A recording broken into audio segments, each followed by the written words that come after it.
Welcome. Welcome to the main event. The most unhinged wrestling podcast on YouTube.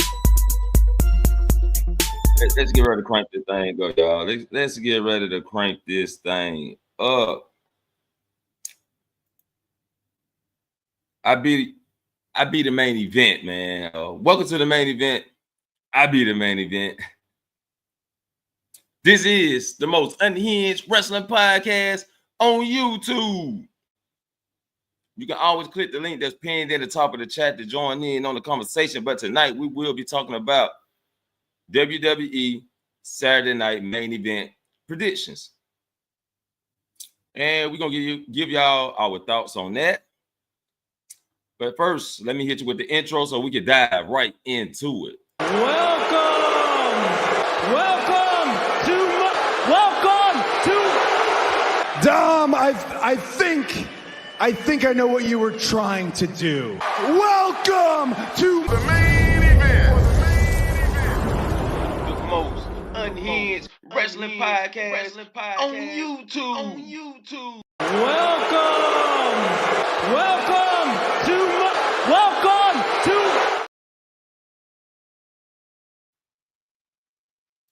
All right, y'all. Had the loop on. Welcome to the most unhinged wrestling podcast on YouTube. I'm taking my time. Why didn't I load this in the first time? Loading in my photos for the match. 1, 2, 3, 4, 5. All right, let's see. Let's make sure I got everything. Boom. That 1, 2, 3, 4, 5. Okay. Yeah, we here. Yes, sir. So we here to talk about WWE Saturday Night Main Event. This is our predictions. You're new to the channel, make sure you hit the subscribe button, like and share the video. And before we dive into it, make sure you hit the like button, push the button, it ain't hard. Push the button. Come on, push the button. Come on, push the button. Yeah, come on, push the button. Push the goddamn button. Push the goddamn button. You heard what she said.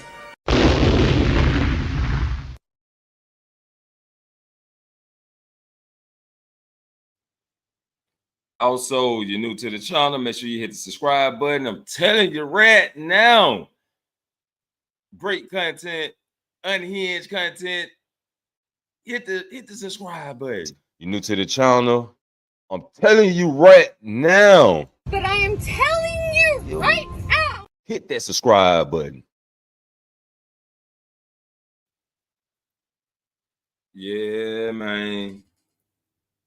We back for the late edition, the late night edition for the predictions.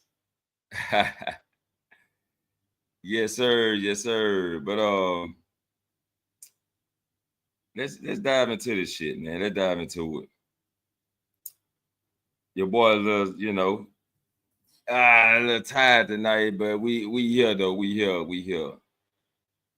So excuse the lack of energy tonight, but we here. First matchup I want to talk about is the Women's United States Championship Tournament.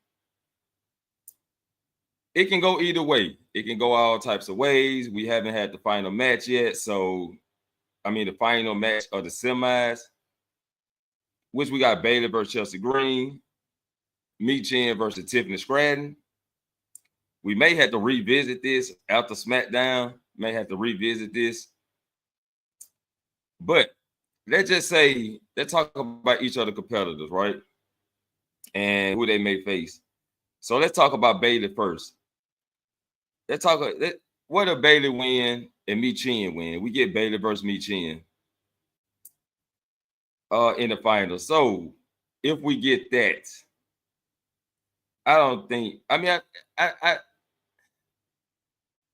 all these women are good for the title. Bayley, if she wins the title, I think she'll be nice, but not really needed. You know, if Michin defeats Bailey, you know, that'll sure enough solidify her. You know what I'm saying? If she can defeat Bailey, that could put her over the top, even if it's a roll up. Let's talk about Bailey versus Tiffany, which these two have been feuding for a while now. Like, they've been feuding for a while. So there's hatred there. But if Bailey can get the win, I just don't see that match happening because they already fought, right? But if Tiffany, let's just say if Tiffany can win, if anybody beat Bailey, that solidify them at the top, point blank. You know what I'm saying? Let's talk about Chelsea versus Michin, which is everybody top pick. That's what everybody want to see. And it can go either way for me. I got Chelsea number 1, Michin number 2. You know what I'm saying? And I like to see Chelsea win the title, Michin chase the title. Now, Chelsea can have it for laughs and giggles. That's the United States Championship. You know what I'm saying? So why not just have some laughs and giggles? In the Intercontinental Championship, we can have somebody take that serious. So let's have Chelsea Green be rewarded with this title.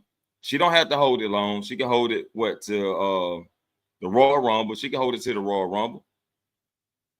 And then Michin can take it off of Chelsea. And then we can work on this Naomi storyline. Naomi can take it off Michin, maybe right before WrestleMania. And maybe we can get the Naomi versus Bailey. You know what I'm saying? For the United States Championship. I don't mind a quick hot potato on this title. I don't mind it. Then you solidify Naomi with the title, and she holds it for a while. You know what I'm saying? By defeating Bailey at WrestleMania. We can do that. Tiffany Stratton winning this thing, I just don't. With her holding that briefcase, I don't see Tiffany Stratton winning the title. You know what I'm saying? It's not needed for her. And then she needs to win the big one. She needs the big one. Unless you want Tiffany 2-time. You know what I'm saying? Tiffany holding the belt, 2-time tilt. Unless you want that. But I'm going with Chelsea Green all the way through. And Michin for my second person, you know, for the backup. Let's talk about this match, which was made. Sammy versus Drew was just made, added to the card, and I got Drew McIntyre for the win or Drew McIntyre for a beatdown that's the match don't even start. You know what I'm saying? The match don't even start. He just beat Sami Zayn down. Or Drew McIntyre get himself disqualified. Either way it goes, Drew McIntyre stands on top of Sammy, beats him down real bad, and I'm going to make a post-match prediction. Jey Uso returns. We get Jey Uso returning. Why not? It's Saturday night main event. Why not have main event Jey Uso return? You know what I'm saying? So Jey Uso returns to save Sammy. Then set up a match with Drew and Jey Uso. Let's go to the next matchup. We got Io Sky versus Liv Morgan. And I think this match right here needs to elevate Liv Morgan. I'm going to go with Liv Morgan for the win. Unless they surprise us. But we got 3 titles on the line. One title got to be changed. You want to know what? Oh, shit. 3 titles. We got 3 titles. And for some reason, I think everybody going to retain, but god damn. I'm just going to go with Io Sky. Fuck it. I'm going to go with Io Sky. You know what I'm saying? Just to throw it out there. But hold up for a second. We got somebody at the front of the arena. Let's go.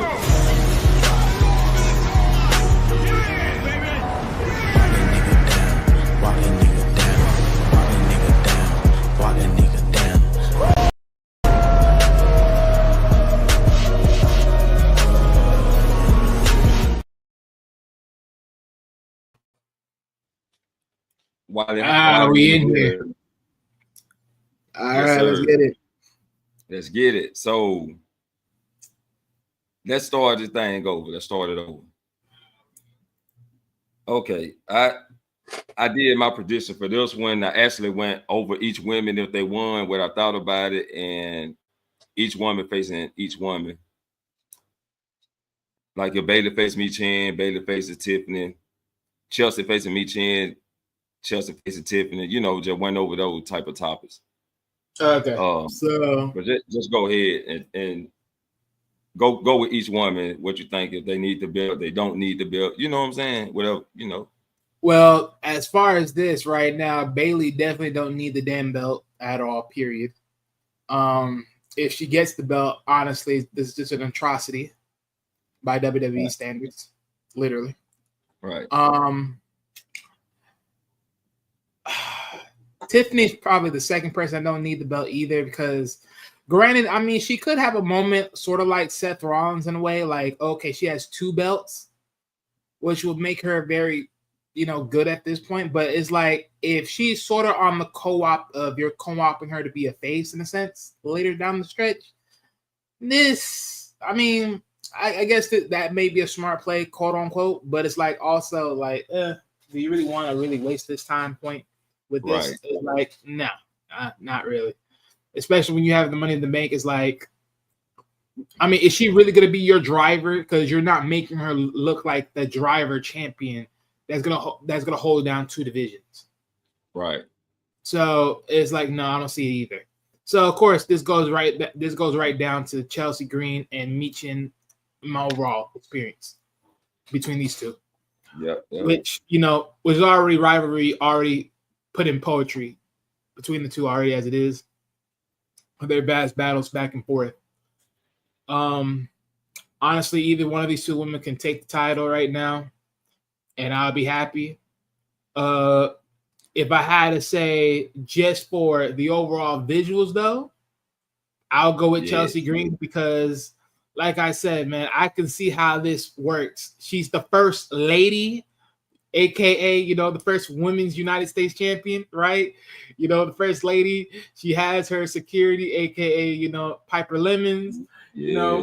They do the whole thing. I could see them play on this, and it will be very good. So, as much as I don't actually give like Chelsea Green enough props in WWE's terms, this is probably the biggest props I'll give her right now. Like, because this is like literally the best time, right, for her to really shine as a champion overall. Yes, sir. And let her do some actual wrestling because she's really good. Right. Sir. So we're going to move to this next one. Drew McIntyre versus Sami Zayn. Your thoughts on that? Boy. Now, when this was pretty much put in, I say it like this. It's the beautiful first step of a grand new day. That's how I look at this. It's a beautiful first step in a grand new day. And how do I look at this going down the wire? I look at this as this is not going to end very well in a lot of ways. Because one, I still stand on, let's remember, people, when Sami Zayn got attacked by Drew McIntyre, let's remember Seth Rollins was up on the ramp and he didn't even run back down to go help Sami. He just let it happen. He stayed up there. He just saw what happened. Let's remind y'all on that. That's supposed to be your friend, right? Okay. So just take that for instance, like right there. But overall, like I said, this is the first stepping stone and everything. And hey, so far as we know, these trades ain't over yet between WWE amongst Raw and SmackDown. These call-ups, more likely going to be in place soon enough as well. And this is not over yet. And if everything moves and circulates to plan, hey man, the particular 3 people that I've been calling out to be forming a team, don't be surprised when they pop up and show niggas. Yes, sir. Mm-hmm. But as sticking to this right here, as sticking for this one, yeah, I definitely see Drew McIntyre winning this, coming back, making a stance of just adding more to his cerebral mind state, and just coming in here just saying this thing got to end, like the whole bloodline thing, everybody in their connection. So now he just has more fire under his belly to just say, okay, I got to put all y'all down, all y'all all cynical in every which way y'all all choose to side with that, just that demonic character we call Roman Reigns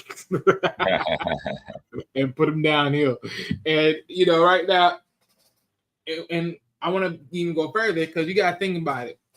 Seth Rollins and Drew, they all have the same, well, actually Seth Rollins, Drew, and KO, they all have the same target in mind when it comes to the people they want to target. Roman Reigns, CM Punk, well, excluding for KO, but that'll be in the mix. But Roman Reigns, CM Punk, the whole bloodline in most cases, Right. And the angle to the main people are all co-op in the same thing. It just is. So it's just pretty dead. But I love this idea. But yeah, but I'm going for Drew for this one. For sure. Tyler, what you said how many you have in a YouTube channel? What you mean by that? Make that a little bit clearer. I think Tyler asked me how much YouTube channels I have because he probably seen them. So yeah, Tyler. So the Wally World Media with the or is he talking about are you talking about the advertisements? The advertisements. What do you mean? Yeah. Though, go ahead, Wally. Go to shout your channels out real quick. Oh yeah. No, yeah, but like I said, yeah, it pretty much the main channels I have is the Wally World Media, the Prosperity Inside Hub. Those are the 2 channels I have. The Prosperity was the first one I actually created. The Wally World Media was the second one that I'm looking to start up. And then what else is there? I got a few others, but I don't know if I'm gonna start it yet. And then as far as if you're talking about like on my channel, because you see like I got a list of people that I work with. Those are just people I just work with. Like those are their channels. I just work with them on the side. So yeah, but mostly like it's just 2 channels that are mine like right now. And then everybody else I just work with. Yeah. And I have this channel, and I got my Dr. Frizzle channel. Y'all can go subscribe to over there to Dr. Frizzle. This is it right here, where I do live movie reviews, live interviews, and just have conversations. And sometimes I have game night, but the reviews, the interviews, and movie reviews on hold for a minute. So right now I'm just gaming and dropping a little extra content. And those are the 2 channels that I'm working on, this channel and Dr. Frizzle Frost. As far as if you see anything else being advertised, like this is Wally World. Go subscribe to Wally World if you haven't. And if you haven't subscribed to 907 Good Eat, she talk about food and cooking. And she's one of my partners too. So y'all can just do that. Subscribe, and I appreciate it. And Tyler also says, my girlfriend, she knows graphic design. Okay, Tyler. I can't. You don't have a ranch, so was she on IG or what? Because I may need some graphics done. Yeah, that's interesting. Yeah, she on IG or what social media she on. If you feel free or feel comfortable enough to drop it in the chat, feel free to do so. Okay, let me get back to this. But I do got Drew to win, or either just beat down Sammy where the match don't start, or do a post-match beatdown, and Jay Uso returns that saves Sammy. So I do got that happening. Our predictions. Yeah. But let's go to this match because like I said, man, I'm indecisive. I'm hoping EO win, but I'm gonna go against the grain and go with EO. We got 3 titles, man, and one title got to get changed. So I'm gonna go with EO Sky on this one. What you got? So let's just keep it above 100, right? For the technicalities, we all know who's going to win this match. That's because of the technicalities. Right. Liv going to win this match because of technicalities. Now, do I rather want EO to win? Hell yes. Change this whole narrative, please. But we all know by technicalities, Liv is going to win this match. Well, I'm going to say this right here. I'm going to say this going to happen. This is going to be in my prediction book. Okay, Leo wins, right? I'm going to go with Leo. But EO Sky get a blind pin. She going to pin Leo. The referee back's going to be turned. And the crowd going to be 1, 2. You know what I'm saying? Oh, okay. So I'm gonna go with that one. Oh shit. So let's go to the next one real quick. Where we got Gunther versus Finn versus Damian Priest. And since Damian Priest and Finn Balor is the main source of this feud, Gunther just a third wheel. I'm going with Gunther because the other two gonna knock each other off balance, off focus. And you know how this go.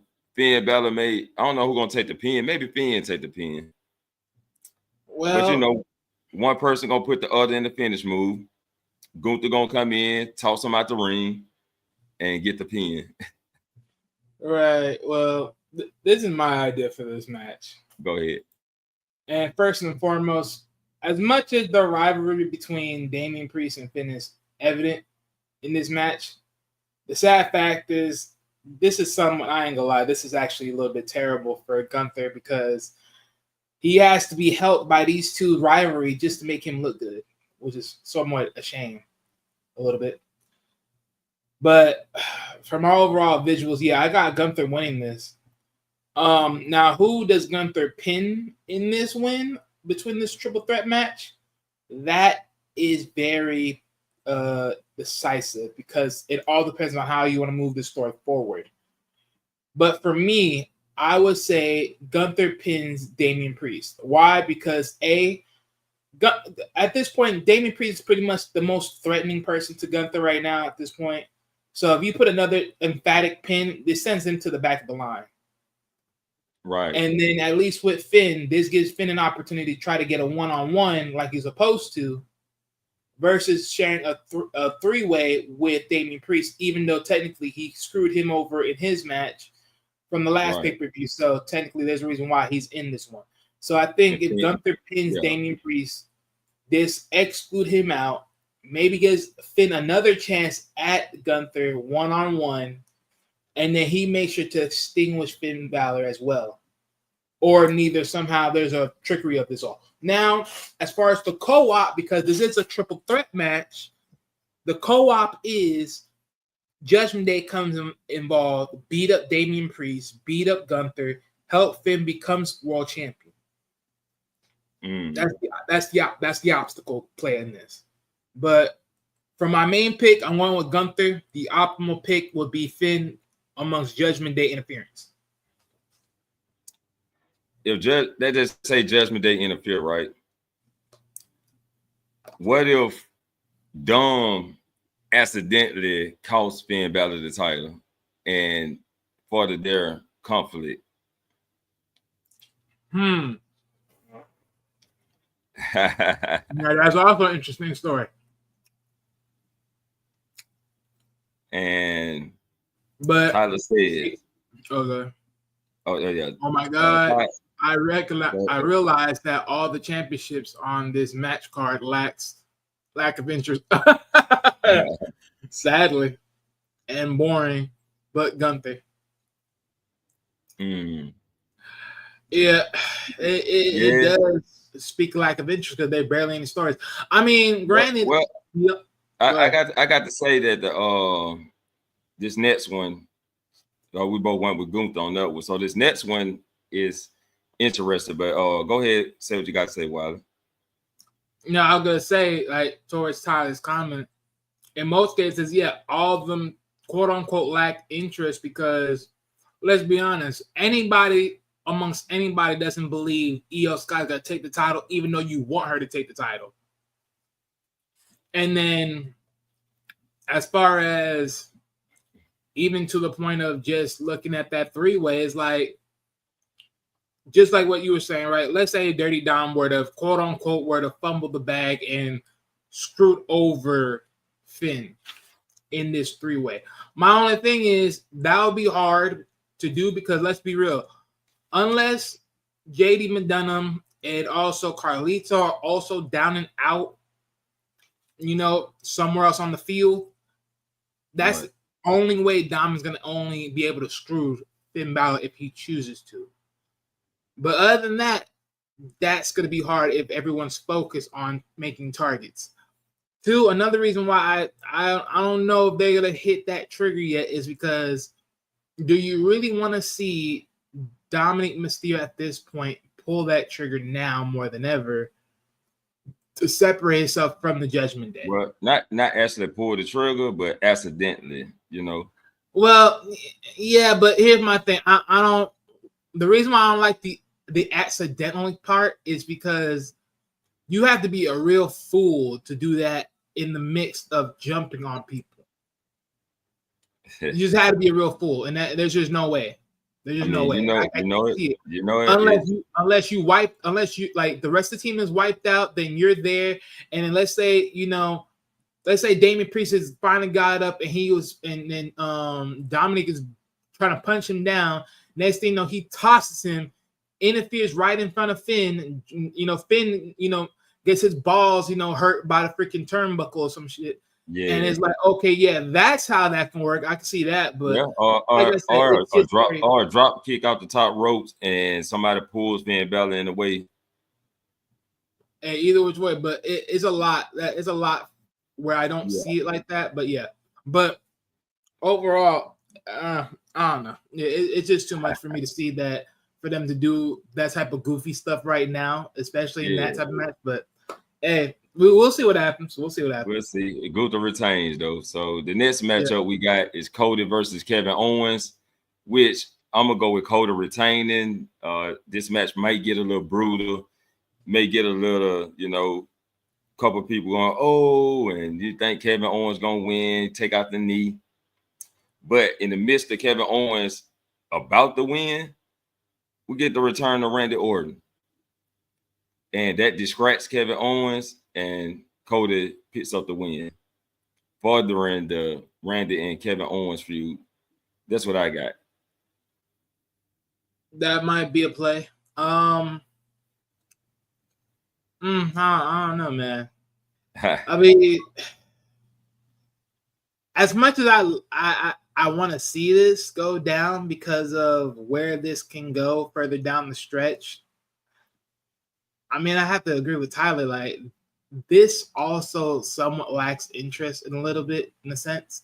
Like, the story that they're doing is like, I like it because Kevin Owens, this is probably like the best time Kevin Owens actually does good work, and that is being a heel, especially a cynical one.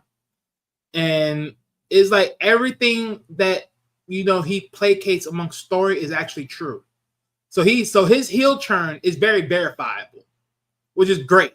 Because a lot of other people's so-called turn or heel turns, they're viable, but they lack story. At least with him, it's somewhat good, but it doesn't lack too much off story. It's not very compelling the way you would want it to be, quote unquote. It's average. Let's say that it's average. Right? And overall, though, I mean, do we see Cody losing this title? Fuck no. I just pray and hope this is actually a good match. And I can actually be like, okay, finally, I can clap my hands off for this one. All right. So you're going with Cody retaining? Yeah. Okay. Right, so, getting his ass kicked and brutalized by Kevin Owens. Right. So but let's if go Randy back to it real. Back, this is my prediction. If Randy do come back, he comes back after the match is done. Because I see Kevin Owens losing, and then he goes to brutalize the shit out of Cody and probably try to take out his leg. Yeah, that could be one thing. Yeah. Either or. Randy showing up. Okay, let's run back through it real quick. So we both got Chelsea Green winning this match. Michin for second. Then we got we both going with Drew McIntyre for this one. Yes, sir. We both going for Liv Morgan on this one. Sadly. We both going for Gunther retaining. And we both going for Cody retaining. So we both got the same thing, like deadline, pretty much. Pretty much. All right. So that concludes Saturday night predictions. Let me take this off the screen real quick. And we're gonna answer your question, Tyler. You say off topic. Not related to Saturday night main event. Any thoughts on the Rey Fenix drama? Hey man, that's just something we just gonna have to wait for. Sadly. I got my thoughts on it though. I got my thoughts. I think Rey Fenix shouldn't have never posted where he posted, because you're talking about another company, you're talking about spreading the story of the company. I don't think WWE gonna like that. You know what I'm saying? That can kind of mess the chances up against signed, or maybe not. Maybe not. But I think WWE gonna have a strong talk with Phoenix before they sign him, because that's like a. Well, did Ray he actually posted on his account, or is that somebody else saying that he posted? Nah, they saying it legitimate was him posting shit talking about AEW. And he got more shit. He got I guess it. Yeah. So he wasn't being professional with it. He was right. He got fed up. He was fed up. Yep. In his emotions. Yeah, because I wouldn't do that. I'd have been like, look, I'm trying to get out of here the most smoothest way possible. Right. With no kinks in the chain. Yeah. It is what it is, though. We'll see. Let's see. Yeah, but I don't think so. That'll fumble the bag ultimately for him getting in, though. I think they still. I think if WWE smart, they would still take Rey Fenix with his brother and bring him in, because you want to get one of the best. You want to fire up the tag team division. And think about this, right? Funny enough, I had a conversation with someone I knew about the wrestling last night. And one of the things that we talked about is if they start up the rivalry between the Usos and the Tonga brothers, these are going to be one of the best tag teams you want in that storyline, because think about if Usos were to bring back the Uso Penitentiary. Right. And they talking about how much of these tag teams they wiped and beat down. You have to put work in to come to us. Right? And I think that'll be a nice additive, because it's like, well, now, because you got to think about it. The Tonga brothers do gotta, line up a whole bunch of bodies of tag teams they defeated. Because if you're gonna really sell the impact of the tag team division, you gotta sell it high. Now I sell it low. Yeah. So that's how I look at that. So, yeah, I think if they're smart, they'll still go for it. It don't really matter. It's just that, it just, delayed the inevitable of what this is right now. Yeah, they just gonna have a strong talk with him probably. Yeah. Hopefully he don't try to spread it. Hopefully. Yeah. But that's what our thoughts on Ray Phoenix. Let's jump into this Raw review real quick.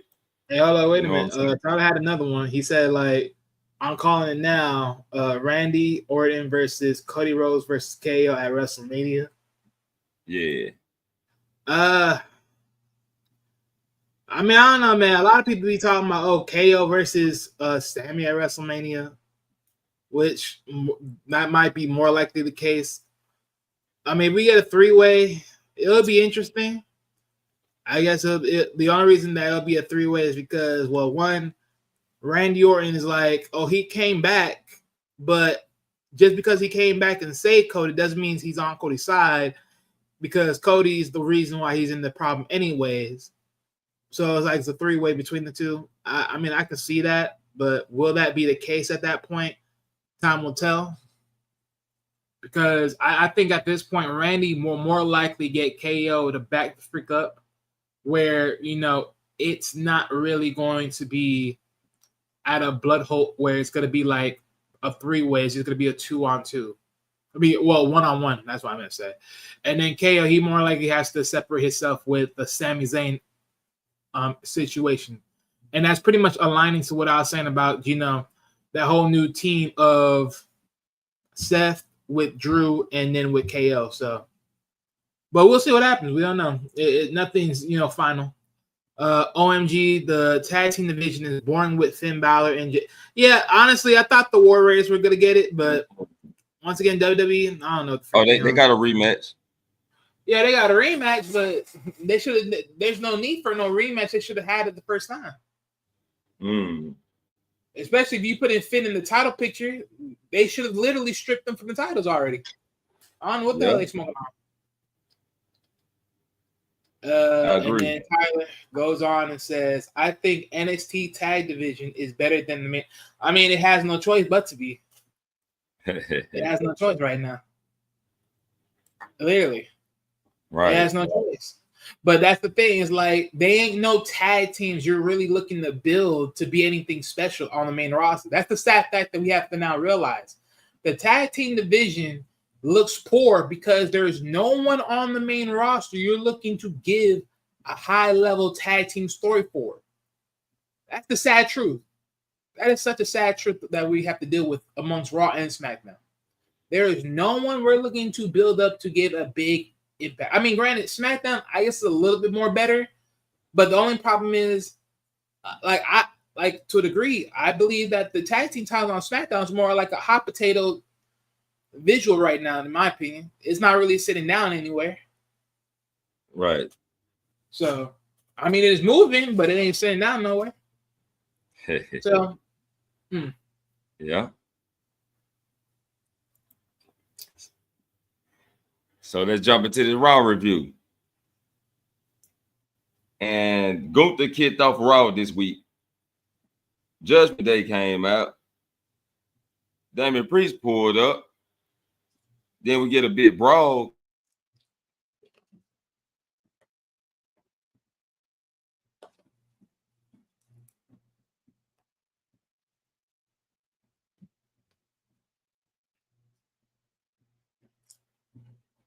Fro, you there?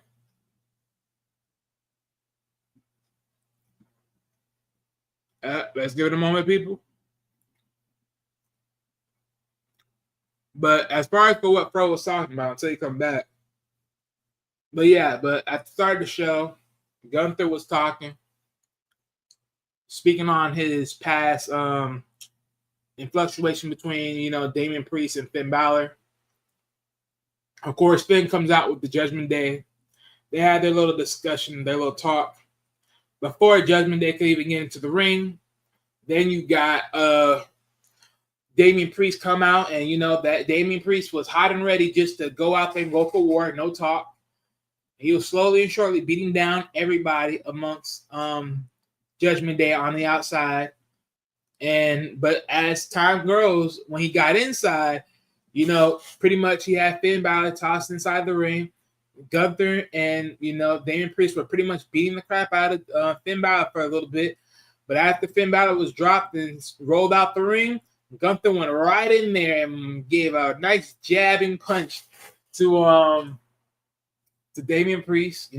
Start beating up on him. He's trying to stand up and show everyone he is the ring general for a reason, and holding it down. And then of course everybody slowly and surely getting beat down left and right as the numbers games start taking place. So yeah, decent segment. The Battle of Warfare in this whole thing overall so far. So yeah, give me a minute. Let me pull up how everything looked so far as that show. So just give me a minute. Hopefully Fro gets back and we start on a good pace. Let me get this right here. But as far as just that, little situation, I would say it's a decent show. It was a decent start to the show. Nothing more, nothing less. But it was definitely pretty solid nonetheless overall for how it started off. As far as just the intricacies of just starting, I say it's pretty good. I give this a B minus, just for story purposes. So next up in the alignment was the Final Testament and the Miz defeat the Wyatt Six. And look and behold, who comes back? The Paul Ellering. I hope I'm saying his name right. But he returns. He finally comes out of the shadows for wherever he's been trapped in, and he helps his faction win by cracking. He cracked the head of what's his name? Bo Dallas, and he pretty much dropped him, which helped his team win the match that night. So, sorry if I don't remember this play-by-play, but give me a moment. Let me see if I can see the play-by-play real quick. So, right. So, looking at the play-by-play real quick, just a quick up. So, I'm guessing the match started off a little bit or somewhere down the stretch of the match. Miz and Rowans were in the match together, and they were trying, and Miz was trying to put a beat down on Rowans. No good luck, but AOP came in the ring and started putting some work on Rowans, as well as dropping down the rest of the targets amongst Joe Gracie and I hate when I don't remember people's names. Hold on. Give me a moment, guys. Give me a moment. Mr. Loomis. Yeah, doesn't move. Okay, so you bet. All right, yeah. But yeah, they pretty much put they pretty much going back and forth with Loomis. And it just a little bit, it was a little bit sun. Yeah. Yeah, it was all right, but it just feel it right now. Yeah, it is. All right, so Tyler was saying, I think Shawn Michaels he needs more help with Triple H booking, and Triple H needs notes from Shawn Michaels. Man, I don't know what it is, man. I don't really know what it is right now. All I know is no matter what it is, they choosing to make NXT something great only to splurge whatever they wanted to splurge, but it's I don't know, man. It's just weird. It's just very weird. NXT feels like it's more of a women's showcase, you know what I'm saying, than the men. And then the main roster more like a men's showcase more than the women.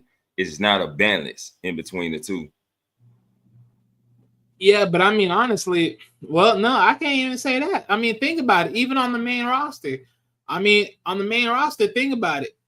If you take away the bloodline and then you take away the Judgment Day, as far as towards Gunther or towards Damian Priest, all it is really what are we really talking about here? Females. It ain't really nothing big. Let's be real about that. Yeah. They failed to amplify the factions. That's what it is. They're failing poorly on the factions, on the main roster. I mean, yeah, but that's what I'm saying. Like the story is sort of like cutthroat dry. I mean, even if you look at it back, like going back to NXT, like I'll even say like on NXT, like looking at like what deadline match, I would say the men's to a degree, because the way how I was looking at the Iron Survivor, a part of that to me was like I sort of gave the men a little bit more props on their match than the women's. But then I can look at it again and be like, maybe there's some upside where you can give it to the women, depending on certain factors. But Right. it was just like, man, take it for where you want to take it. It is what it is. It was like, man. All you just know is ain't none of this is really going the way it's supposed to. Right. You're just looking at it and you're just saying, well, it's here. Which is why I'm saying I'm getting sick and tired of these whole stories, because it's like, there's really no purpose for these things. It's like it's not going anywhere. There's no real, satisfaction towards these things. It's like, what more do you like? What is this really leading to at the end of the day? Hopefully it'll crank up next year. That shit, man. Yeah. It's all good though. Sometimes it got, everything got a dry spell. You know what I'm saying? And I think but it's been too dry, bro. It's been way too dry. Sometimes it gets dry, then it amp back up, then go back down. Yeah. But I take it for what I take it for, the entertainment part.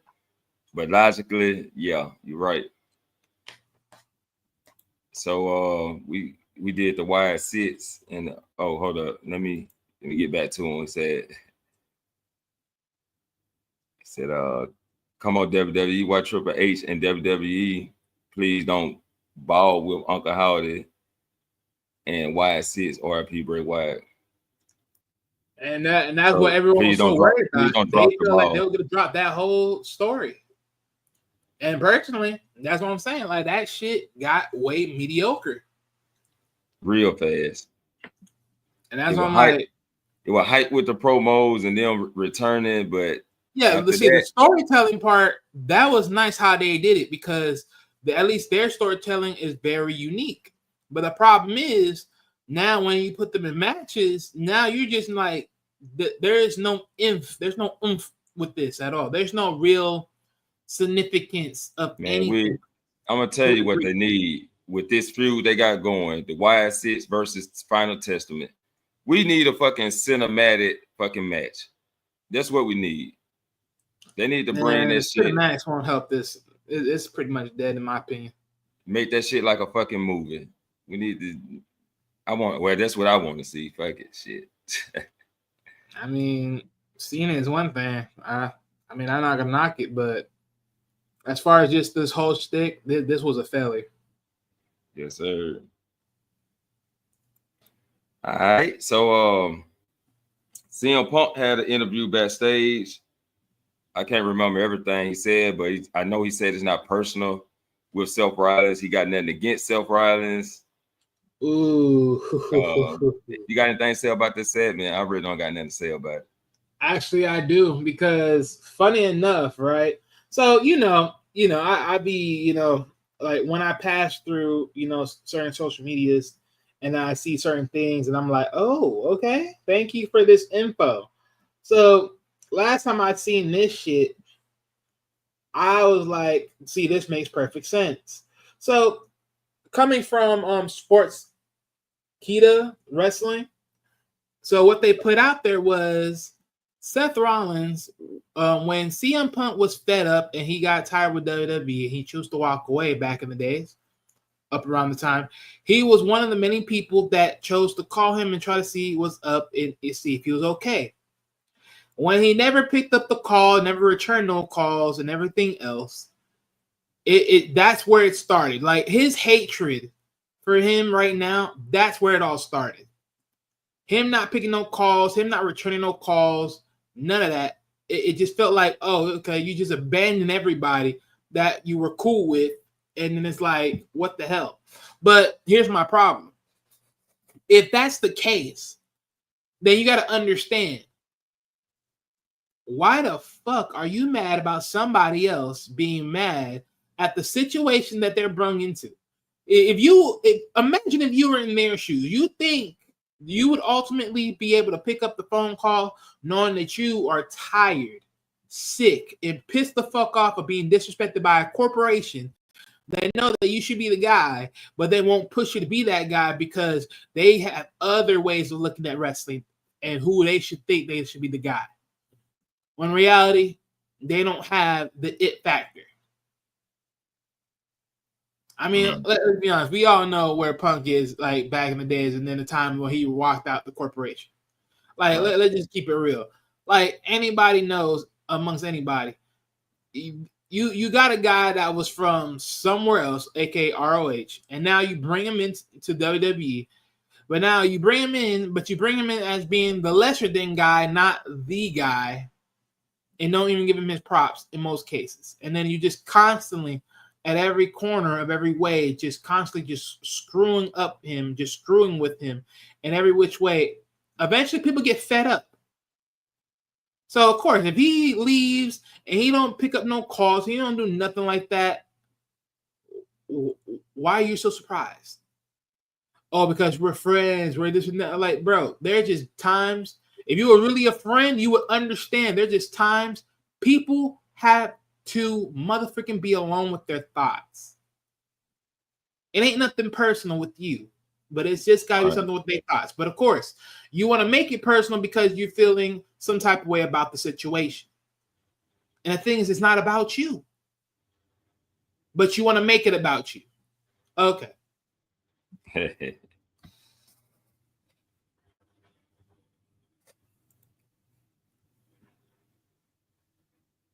That's crazy. So yeah, that's my little spiel on that. But I'm also, I need to go remembered. I think I took a screenshot of that, so I'm definitely gonna make a side piece video for that one. And boy, I'm gonna throw some hammers on that, because boy, this explains everything. Because it's like I said before, Seth Rollins, you're always like a number 2 in everyone's fucking rear view mirror. You will never be in the main topic of people's motherfucking IQ. Period.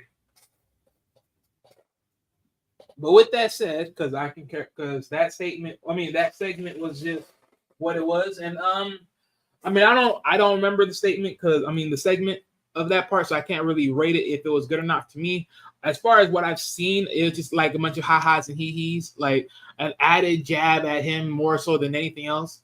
But yeah, I'll just give it like a C+. Just say it's like in the middle of the pack type stuff, because I don't know for sure exactly what was said.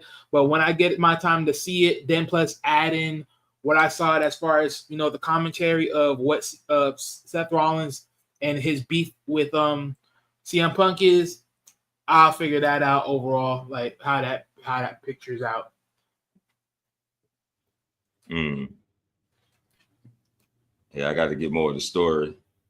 They got to get more of the story going. Yep. But to answer Tyler real quick, they need Braun and Alexa Bliss. Honestly, Brian, Tyler, I'm gonna be honest with you. I don't think so. They need Braun and Alexa Bliss. The thing is this, man. The problem is not the Wyatt Six entirely. It's just the fucking story. They are horrible with fucking picturing the right fucking plays and the right fucking stories. Like, think about it. When they did that attack, you would think they gave you somewhat of a guideline of who they want to work on. But it is not the case. It's just a mouthful of bodies. And then, of course, we just take a target and then we just work from there. But now it's like, okay, now we're just having Google Gaga fun of nothing. Again, look, if we look at it on paper, Final Testament versus the Wyatt Six, this should be good. This should be a good rivalry. This should be a great rivalry. But the problem is, it's not. It's not. It's fucking trash. And it's fucking insane. for this to be trash. Literally. Fucking insane. But here we are today. Here we are. Now I know everybody named Mama over here saying this White 6 story is done. You just pack it in the grave with Bray Wyatt because y'all just ruined it even further. Whoever is writing that part of the story, you need to be fired. Period. Or just don't touch stories like this because you ain't dark enough to motherfucking know how to hit this story right. Lord have mercy.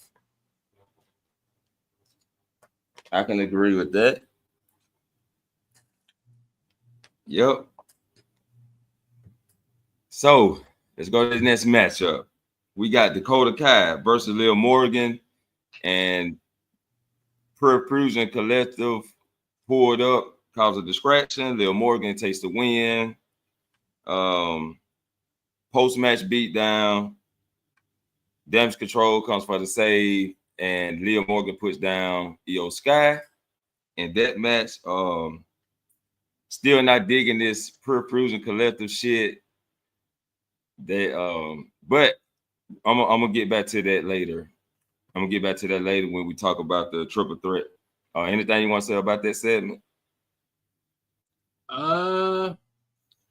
Honestly, nah, not really. I mean, what I will say is like, if they didn't came out, there's a possibility, keyword small possibility, that Dakota could have won this match. I mean, honestly, again, this is a pure example of why Liv will never be as good as people want her to be. Because let's be honest, even with Dakota Kai, someone that you would believe that is a decent equal for you to look good, and you still look like mediocre trash.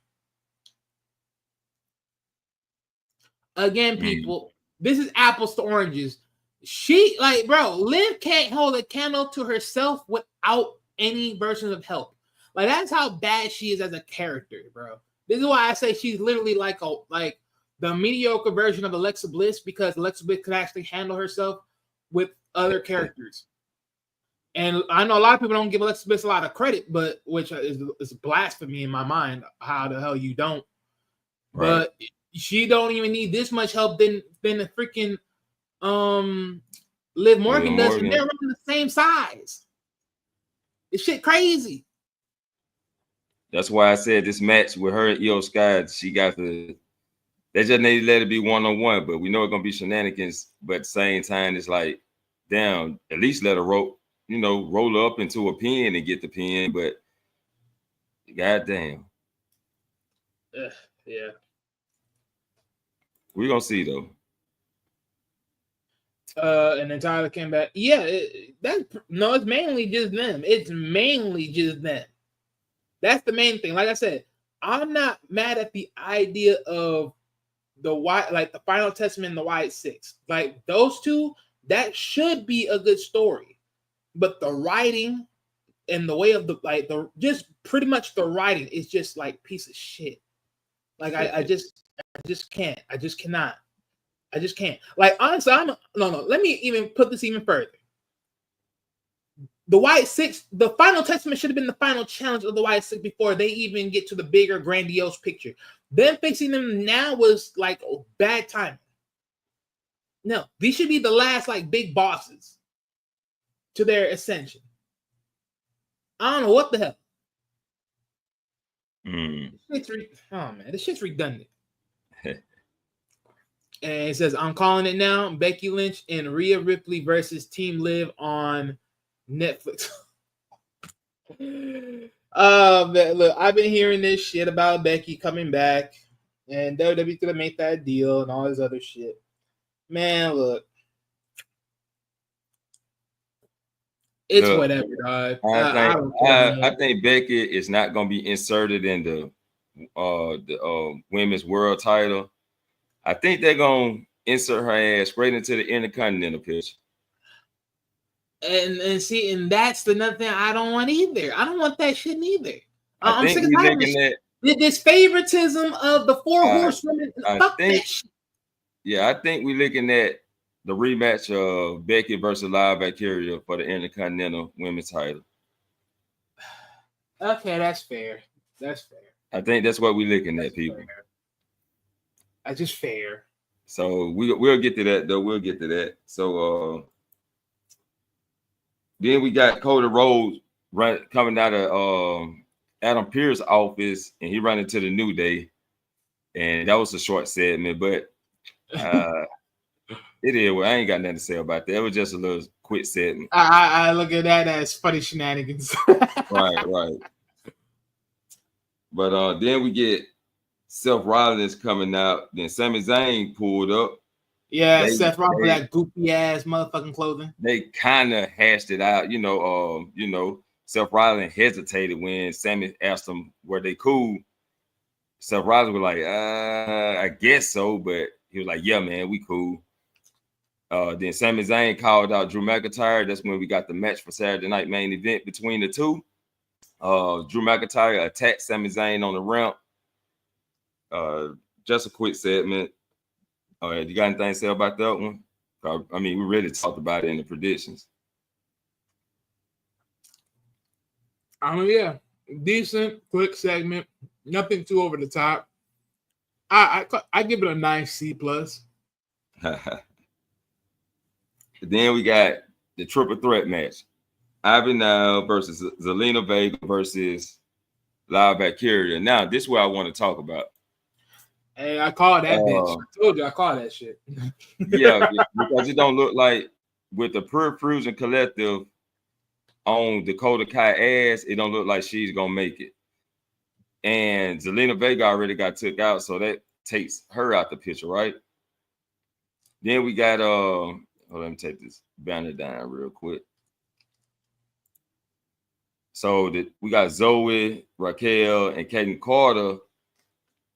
So with that match, I do think we're gonna have a bit badass. I think Raquel is gonna defeat those two. And between Alba Fire, Kyrie Sane, and Natalya, I think Natalya gonna advance. Now then, I will say this, right? Oh, go ahead, finish that off. Sorry. Yeah, I was gonna say then Dakota Kai gets took out of her match with the Pure Fusion Collective. They take her out the semifinals, leaving Raquel versus Live Valkyria because I think she's gonna advance over Natalya or Kyrie, but she's gonna advance to the final. We're gonna get Raquel versus Lyra. I think we do gonna have that bit bad at the end that Lyra has to defeat. Go ahead, Wiley. Yeah, so thanks to the intricate of stories that came in the mix in the full wrapped around. So this is how I see this. So starting up with the ladder on the right side. So I think Alpha Fire will come into play with this win. The reason why I'm going this way now is because with Live Valkyria trying to pin on Alpha Fire and her tag team partner. So I think there'll be some motives to have them in that final matchup right then and there. So that's the play I'm going to go with right there. I still don't want to go with Kyrie Sane because you got Dakota on the other side of the list. So that's just food for thought. And at best, Natalya would be the other option. But other than that, but let's be honest, Natalya hasn't been around for a good time. So it's like they brought her back only to now sit her in the back scenery all over again. It's like, okay, I'm giving this Alpha Fire. It makes perfect sense right now, especially within this bracket of building up to the story while also building up to the title. So I actually like it this way. Now, going on to the other side. Yeah. So going on to the other side, on the lower left of the show, we got Zoe Starks, Raquel Rodriguez, and Kaden Carter. Now, let's be real. I believe we all know, like, Rodriguez is literally probably the best one to win this match. But because it's a triple threat match where we know people can come in and fuck around and find out, let's be real, there will definitely be some shenanigans in this three-way right here. And I expect I expect a whole bunch of Pure Fusion Collective to come in this match and placate. I expect Katana to come in. I don't think so Liv will be involved in this match, but I won't be surprised if she makes some type of form of appearance. But the reason why I said that there will be definitely some shenanigans is because I expect Rhea Ripley to come along this match and strip this away from Raquel, just like she stripped her opportunity that match before. Yeah. And the reason why I'm going with that is because I believe Zoe Starks is going to win this match. And the reason why is, well, of course, again, focus on story. So we got Dakota Kai, Zoe Starks. Right? So that's one side of the story. And then, of course, we got Lyra Valkyria with Alpha Fire. That's another side of the story. And now you got a nice little hot section right in the middle. Voila. Yeah, you're right. Most definitely right. I can see that. I can see that. I'm gonna have to agree with you and go with what you said. That definitely makes sense. Yeah, no, because it's like all the visuals are playing out right now, right? It just makes perfect sense across the board because they already showed us everything. Like, granted, like I told you before, if I'm looking at this beforehand, then I would have told you I'm gonna go with Natalya out of the three. But because of how they set up that story, I'm gonna go with Alpha Fire, and I'm gonna put that in case because now there's more buildup right there. There's more edginess for it.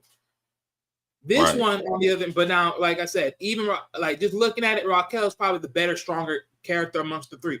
But I still believe that Rhea would definitely get involved in this no matter what. And then, of course, you got Zoe with her team, so that's just obvious. And even if Katana Chance were to get involved, it's like it won't be enough to save your partner from getting his ass. Right.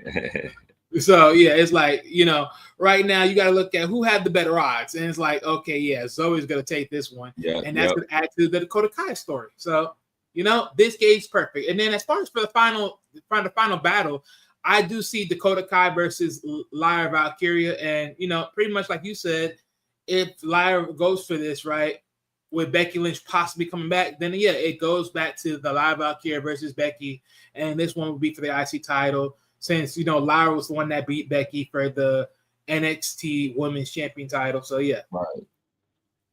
We can run that back for sure. Yep. That's what I see. That's what I see. But I also can see Dakota winning and Lyra chasing the title. But that's a face versus face. So I mean, at this point, I don't think so. We can say Lyra is a face anymore. I think right now she's 20. She can. Dakota can win, and Lyra can go heel and chase the title. So, or neither she just wins and she just gonna be the heel. Like I think at this point, like what they call WWE, she's a tween. I don't know why the hell they say vigilante. She's pretty much a vigilante. She's a vigilante, but I look at her as a vigilante right now with an objective. And she can be a heel after, like once you really like gear up on where she's at as a person. Maybe gain some arrogance in her attitude towards Katana Chance and Kaden Carter. Yeah, because when we see that, it just seems like okay, yeah, she's definitely on her vigilante type mode right now. Because like now you got your own personal agendas, but now it's like, well, how far these agendas will go? Like, will you become cynical where now you're a villain? It's like okay, let's see what happens. And Tyler, yeah, I'm also happy about it too.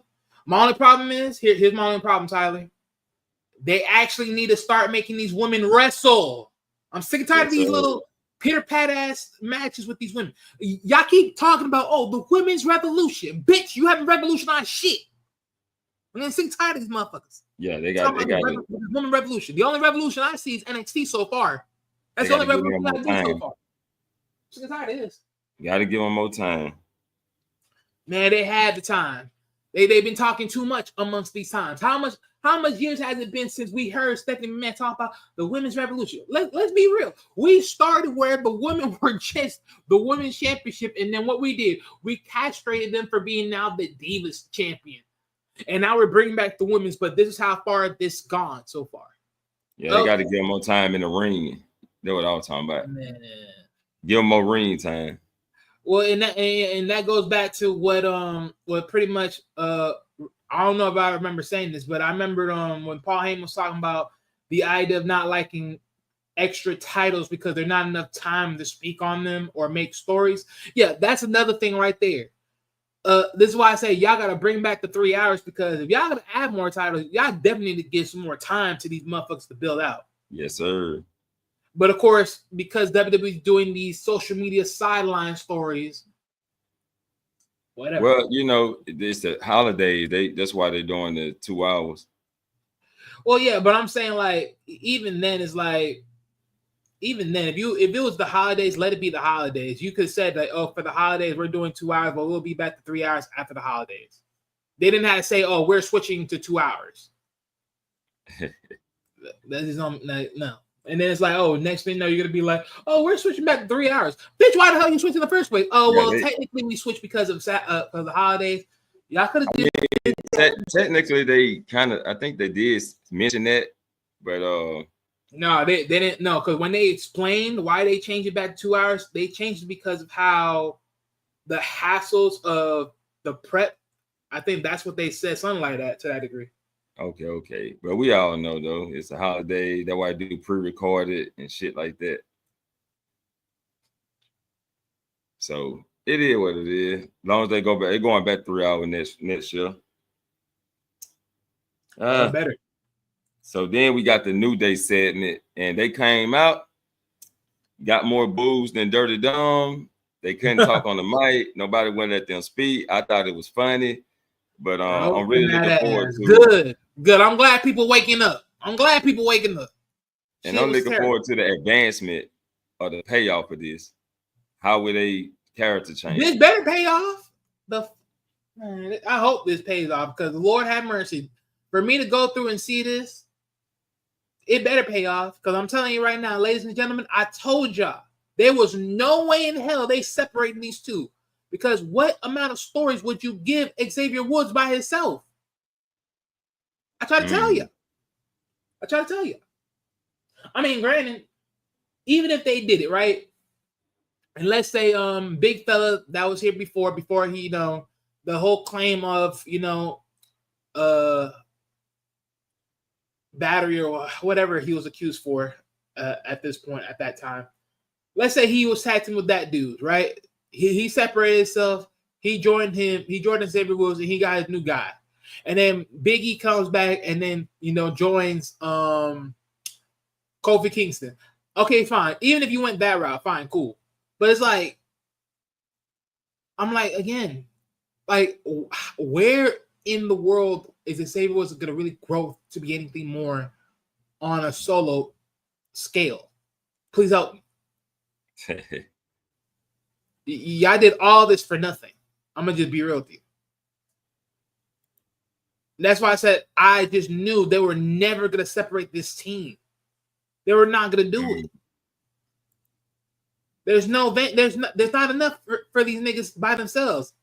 I mean, let's be honest. If they were to separate, Kofi's just going. He's just going to be a string. He's going to help the new talent be better. That's all he is. He's just going to lose to the new talent, maybe win a few matches here and there, but ultimately help the new talent be more of themselves. That's it. Kofi time in the game, he already got most of the titles in his career. It's time for new flesh blood, because as they always keep saying, it's time for the new age of the game to motherfucking step up. Which means most of y'all old schools got done for. Man, come on.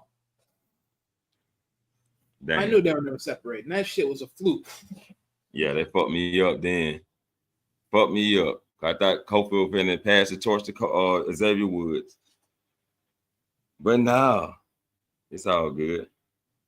All right, they get to the last match for Rhea Ripley versus Raquel in the no DQ match.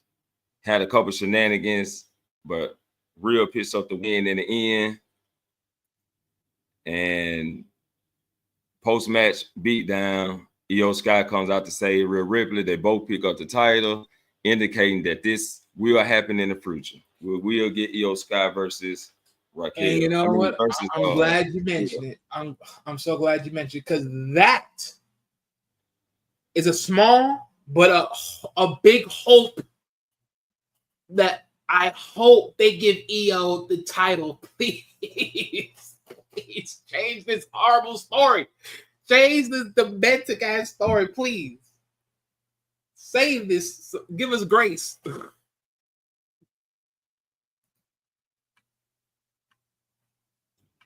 That's Yeah, all I'm gonna say I is agree. give I us agree. grace.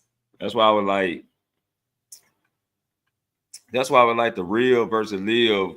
Maybe don't need the title. You know what I'm saying? Like the fruit and got so I mean, hot. at this point, it don't. It never did. It got This so is some hot fake that shit. they can just get EO the title and then Rhea Ripley go in her feud with Liv for the next month or two, and then win the Royal Rumble or Elimination Chamber and challenge EO Sky at WrestleMania. And at that point, I'll be very happy with that. Yes, sir. Taquan, what to do? Oh, what's up? Can't call it, man. We're just chilling. Yep. So we just went over the Raw review. So yeah, you caught the end of it, man. Then I took my banners down.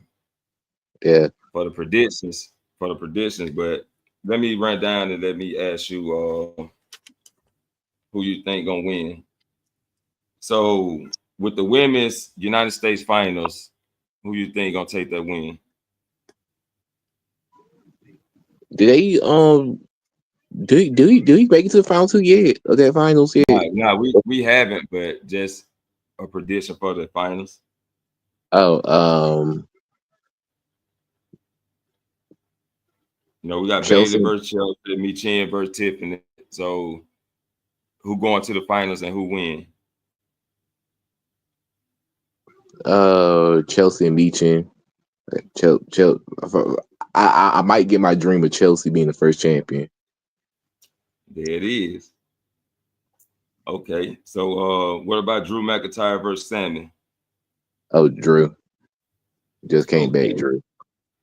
Leo versus EO. All right. I know on Monday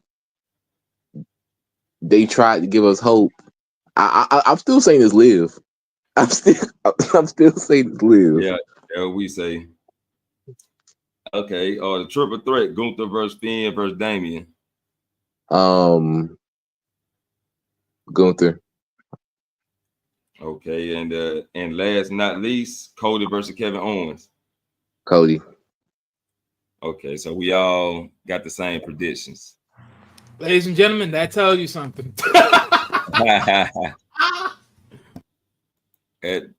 Hey, that's wild, boy. You know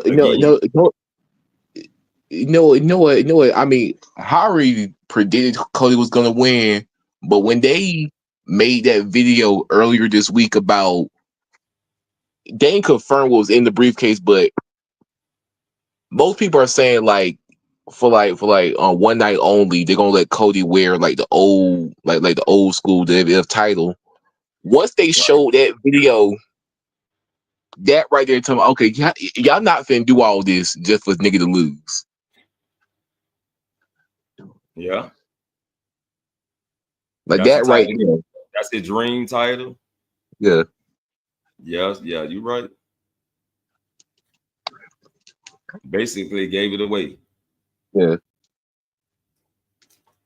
Okay. So we you missed a Raw review. I ain't gonna run back down that long card. But we're gonna jump into some NXT real quick, man. Some NXT. So Julia kicked off the show. She got interrupted by Roxanne. Then they showed a video on the back of Stephanie got attacked. Cora Jade pops up. They jump on Julia. Kalani comes for the save, giving us a match with Julia and Kalani versus Roxanne and Cora Jade. Why do you have anything to say about that segment?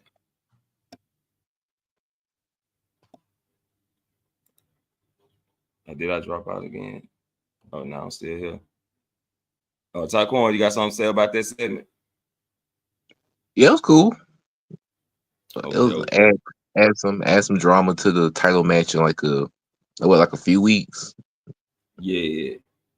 Yeah. Okay. Then we got the Dunn, and he gave Ethan Page a shot at the North American Championship. Ethan Page turned it down. Then, huh? No, I'm back. Now I'm about to get my Oh, okay. opinion back. Okay, yeah. You had Um, anything to say about the first segment with Julia kicking out NXT? I mean, yeah, I question if Cora was going to have anything to do later down the stretch, and it looks like she definitely found her dance partner within Right. Stephanie Valkyra. So, Yes, sir. more likely towards the upcoming event, she's definitely going to have to deal with that. Yes, sir. And yeah, the Dunn had gave Ethan Page a shot at the North American Championship. He turned it down, and then he accepts it because he want to redeem himself. And we get that match later on. We'll talk about the match later on. That was just a segment.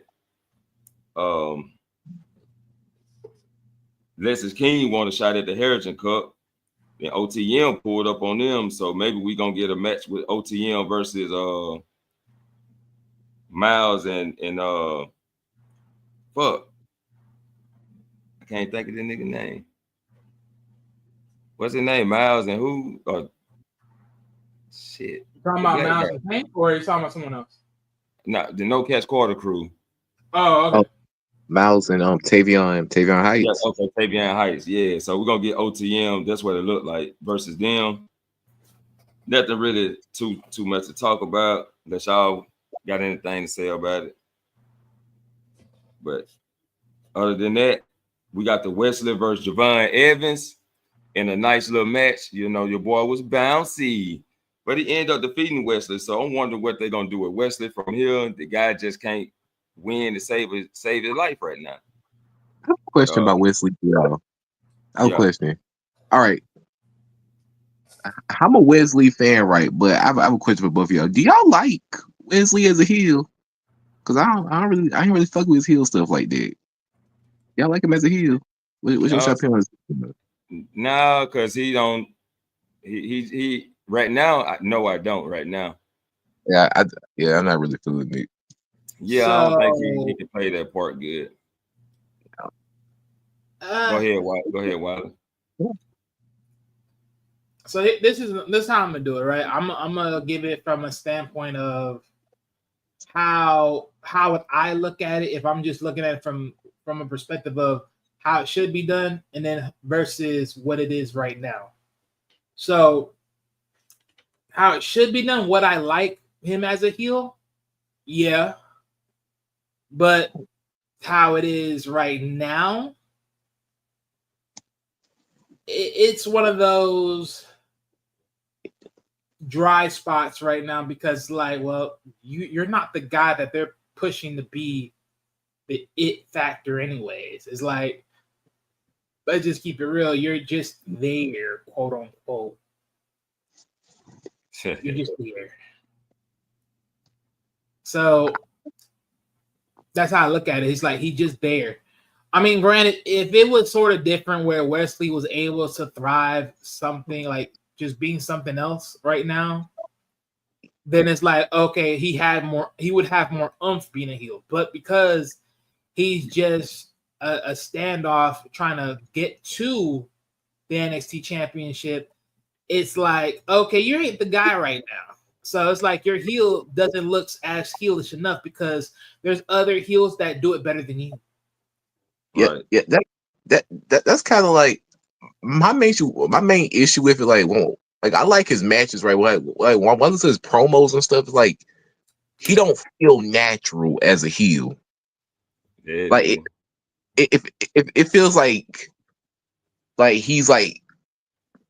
Still, I don't know if he's ever been like a heel in like the Indies or whatever, but like I feel like you could tell that like he's barely been a heel. Like he's like he doesn't have that natural heel. Right. Yeah, you can tell the difference. Like when Melo went heel, you could tell the difference. Like shit, that boy adjusted to that quick. And Wesley, like he trying to adjust. Yep. So yeah, we got Axiom and Fraser talking backstage, and then Axiom go get a tag match, and Axiom went to get a match with Obafemi. Fraser went and got a tag match for the defend the titles, and they on the same night, so they had a little bumping heads on that part. Anything to say about that segment? I just put both of them segments in one. They still adding like their drama to their eventual split. I'm actually surprised they retain. I'm not glad to kind Yeah, that was a surprise too. Cause they took a beating. But they're going to get somebody more veteran than the other two. They're going against the Gallagher brothers. So it's going to be tough. And I think they're just playing out the story of them two overcoming top obstacles together. Yeah, but overcoming to what degree? Because at this point, I don't know, man. I just don't know. It's a miracle and beyond to tell me you got 1.5 of a team, and then you got 100% of a team coming in here, pretty much controlling the match, and then somehow, some way, y'all end up losing. Right. And then the young guys lose, and then the guys that are one's fresh and the other one's banged up win. Huh? Where would it is that? Yeah, that didn't make no sense to me either. So I'm just like, man. But I don't know. For me, I'm just saying, like, the way how they structure this story between the two guys is like y'all be selling the story of separating these two, but it's like it's the same thing with the whole Xavier Woods and Kofi Kingston thing. It's like, do you really see these two thriving by themselves? Really? Because I guarantee you, most of y'all just really like, let's see what the fans say. Are they good by themselves? In reality, is you know what the freaking answer is. The answer is no. The fuck? Well, Axiom will be okay because you can just toss them to fucking LWO. That's what you're planning on doing anyways. At least what you would do. Right. What else is there? Speed. I feel like if they do split, Frazier's gonna end up getting the push of the two. If they do split, pretty much. Sadly, I mean they already showed that already. Who's the one that got the actual Iron Survivor match? Okay. God damn. What happened next was Bridge and in the Moro, whatever the Japan guy had a video package showing how they formed their tag team. So this is gonna be something new for Bridge. What y'all think about that, man? Because I wasn't really feeling it. Okay, yeah, see that's brand new. Hold on, let me look at that. I wait to see what happens. Yeah, I got that what I said. That's Windows. I wait to see. I think this is the first time. I might be wrong, but I think I think mentioned before in one of his promos, but I think this is one of the few times they actually mentioned the whole like the whole NXT like Noah, like NXT and Pro Wrestling Noah, like Japan deal that they have. I think this is the first time I actually mentioned on TV, if I'm not mistaken. Yeah, he said he signed with NXT, so he on the roster. It is the first time. So wait a minute. So that's interesting. So that's the first time I heard. Okay, so that's pretty much brand new because they didn't have this on the website yet. So you're saying Ridge Hollins and the Japan guy, they're forming a team? Bridge and the Japan guy in Inamura. Okay. Yep. Interesting. That was the guy that was in the Battle Royal, the tag team Battle Royal. And I was like, who the fuck is Bridge's partner? Oh, see, I didn't see that. That's why I was like, oh, I didn't even notice. But that's interesting. Yeah, see, nobody noticed. That's why they had to cut that video promo. I mean, I just didn't think Ridge would go right back down to tag teams after he just made this big mentioned jump. that. He mentioned that in a video package they showed how they met in Japan on his Japan tour. He was like, they just grew on each other and decided to form a tag team together. Okay.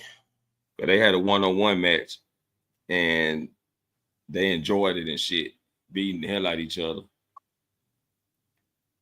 So that's all. Okay, so you're telling the story that he's found another bruiser within someone else. Okay, great. Yeah, well, right. I mean, I can understand that, right? A team full of meatheads that are just able to beat the living daylights out of other people. Okay. I can see that. Yeah, they got to build up past Hank and Tank first. Hank and Tank taking out motherfuckers like the OC. Shit. But we get a backstage. We go backstage. Julia and Kalani were checking on Stephanie, and Julia actually cut a promo in Japanese. She cut her promo, and it sounded good. I like when they cut promos in their own language. You know, see, and that's the same thing that they did with Shinsuke Nakamura, and I love that shit too. It sound more original. Yeah, all they doing is just adding the English words on the text. Yep, but they didn't add the words. But Kalani had to verbalize it. But that was a good segment. Nice, good face expressions. Then we got Zarya and Sol Ruka. They get approached by the Metaphor, so they're gonna they're gonna tag together against the Metaphor. Shakara Jackson and Last Legend. So they're gonna be tied up in that feud. Oh yeah, we got Tank and Hank versus Tariq and Tyson, and they made quick work of them. Tank and Hank defeats Tariq and Tyson, and I think it was Tyson the one that didn't want to shake Tariq. I think it was Tariq didn't want to shake their hands after the match. So we playing that role again. This look like some Johnny Gargano and Ciampa shit. One guy want to get aggressive, and the other guy want to be friends. Type of shit. Y'all got anything to say about that? Before I get into that spice. Actually, I'm not gonna lie until you mentioned it, I actually kind of forgot that happened. It was okay. I'll leave it at that. It was okay. I barely remember, but it was okay. They just trying. I just say it was a way trying to build up tag team division. Let's get into some spicy shit, man.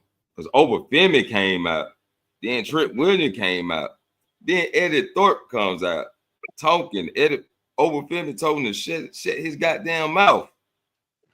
You know what I'm saying? And then he told Femi told Trick Williams the only reason you're champion is because I allowed you to be champion. The only reason there was a whoop that trick era is because I allowed the whoop that trick era.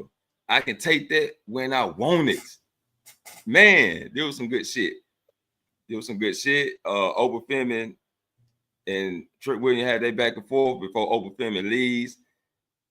And then Eddie Thorpe want to talk shit to Trick Williams, crying like a little bitch. Yeah, I thought you would just give me a title. Man, sit your bitch ass down somewhere. You know what I'm saying? Not Eddie Thorpe is getting on my fucking nerve.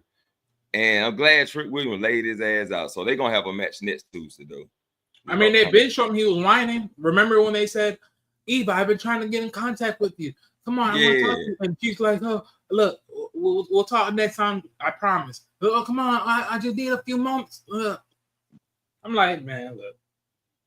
Let's just start the trend for Eddie Thorpe. Shut your bitch ass up. Yeah. Every time he get on the mic, somebody tell him to shut his bitch ass up.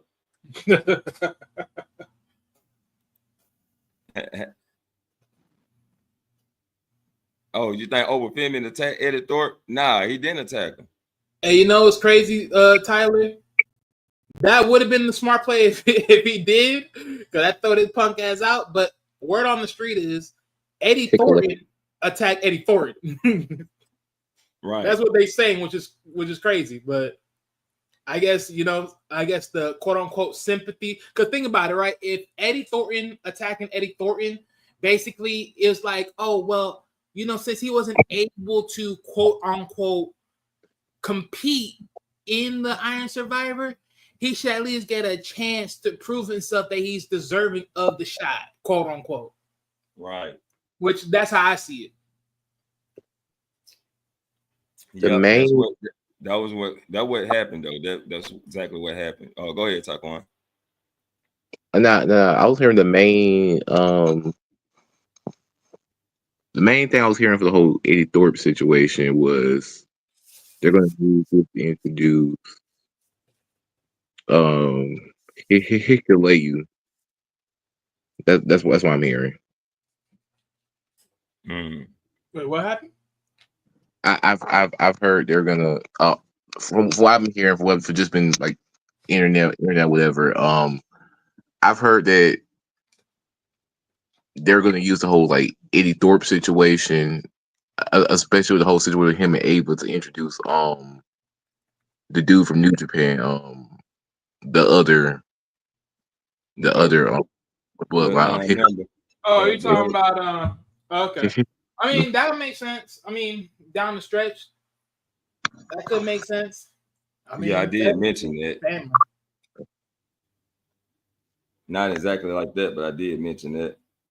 Yeah, because you said he was like, it was a Samoan guy that pretty much tagged Eddie Thornton, which pretty much gave the opportunity. Yeah. Yeah.